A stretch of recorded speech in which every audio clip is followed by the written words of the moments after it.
পানিতে ভাসছে বন্দরনগরী চট্টগ্রাম। পানিতে ভাসছে বন্দরনগরী চট্টগ্রাম।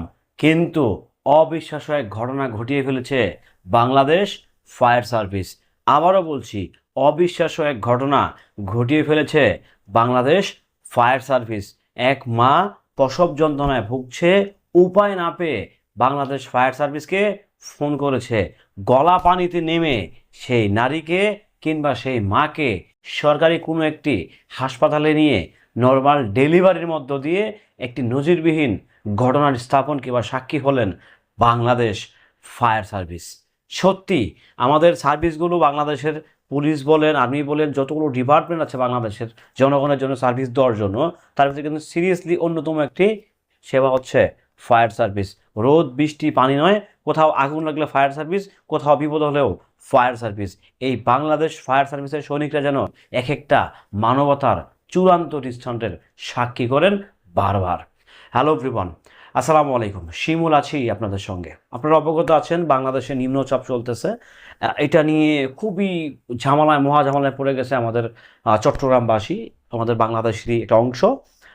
খুব বিশাল আকারে ঝামেলা, মানুষ পানিবন্দী হয়ে গেছে, পানি নাই, কারেন্ট নাই, কিচ্ছু নাই। একটা বিশাল একটা মানে বিধিকিচ্ছা চলতেছে চট্টগ্রামে।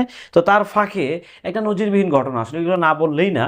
দেখেন, একজন মা, মানে প্রেগনেন্ট নারী একজন, সে প্রসব যন্ত্রণায় ভুগতেছে। কি করবে তার পরিবার? উপায় পাচ্ছে না, কারণ ঘর থেকে বেরোলেই তো পানি, ঘরের ভিতরেও পানি, কতক্ষণ আর এভাবে। তখন উপায় না পেয়ে ফায়ার সার্ভিসকে ফোন দিয়েছেন। ফায়ার সার্ভিসও একটা বার না ভেবে চোখ বন্ধ করে আল্লাহর নামটা নিয়ে নেমে পড়েছে পানিতে, এবং কি নিয়ে সরকারি কোনো একটি হাসপাতালে ওই নারীটার কিংবা ওই মাটার প্রসব যন্ত্রণা হয়, বাচ্চা হয়। কি একটা সুন্দর দৃষ্টান্ত না? কি নজিরবিহীন এক দৃষ্টান্ত দেখছেন। বাংলাদেশের মানুষ, আসলে বাংলাদেশের মানুষের মন আছে ভাই, সত্যিই মন আছে। সেটা যে কোনো ডিপার্টমেন্ট হতে পারে, ব্যক্তিগত মানুষ হতে পারে, তাদের মনুষ্যত্ব আসলে অনেক চূড়ান্ত লেভেলের। দেখেন যে সার্ভিসটা দিছে, দিস ইজ অ্যামেজিং। মানে আমার দেখায়, কি বলবো আসলে ভাই, আমি নিজেই আমি কথা বলতে পারতেছি না। মানে আমি আবেগপ্রবণ হয়ে গেছে আসলে। এটা আসলে কেমন আসলে ভাই?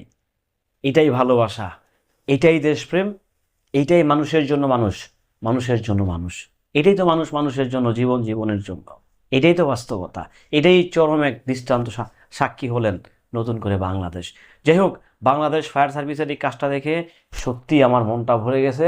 আমার ভাইয়েরা অক্লান্ত পরিশ্রম করে, তারা অনেক পরিশ্রম করে ভাই। বাংলাদেশ ফায়ার সার্ভিস অনেক বেশি পরিশ্রম করে, যা আসলে অন্য কোনো ডিপার্টমেন্ট করেই না বললে চলে। ভালো থাকবেন, সুস্থ থাকবেন, নিত্য নতুন আপডেট পেতে সঙ্গেই থাকবেন। আল্লাহ হাফেজ।